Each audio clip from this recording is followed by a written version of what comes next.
নমস্কাৰ বন্ধু বান্ধৱীসকল।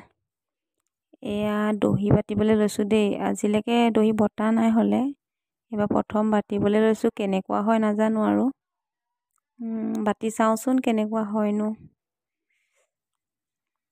মিক্স পাটৰ কাপোৰ এযোৰত বনাবলৈ লৈছোঁ হ'লে। এয়া প্ৰথমে ছেম কালাৰৰ গুলিটো লৈ এনেদৰে মই গাঁঠি দি ল'লোঁ।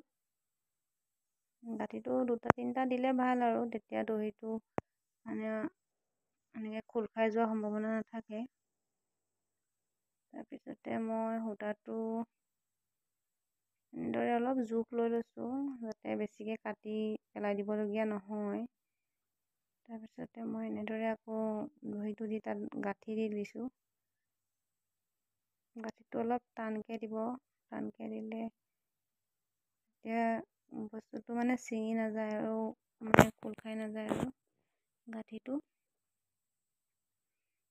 তাৰপিছত আকৌ এনেদৰে মই লৈ বেজীটো পিছফালে দি এনেকৈ সুমুৱাই ভালদৰে গাঁঠিকেইটা টান টানকৈ দি দিছোঁ যাতে দহিটো খুলি পৰা চান্স নাথাকে।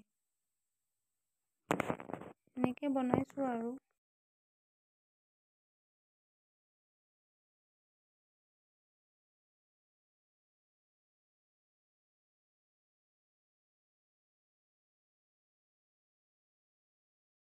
এতিয়া এইটো সমানকৈ কাটিব লাগিব।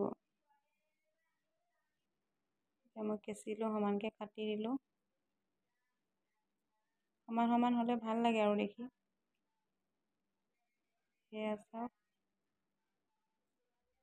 এনেদৰে দহি কাটি দিলোঁ। এয়া মোৰ বনাই হৈ গ'ল।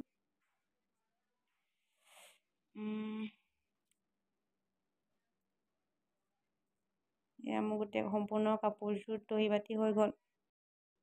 কাপোৰযোৰ কেনেকুৱা হ'ল জনাবলৈ নাপাহৰিব দেই। আজিলৈ বাই।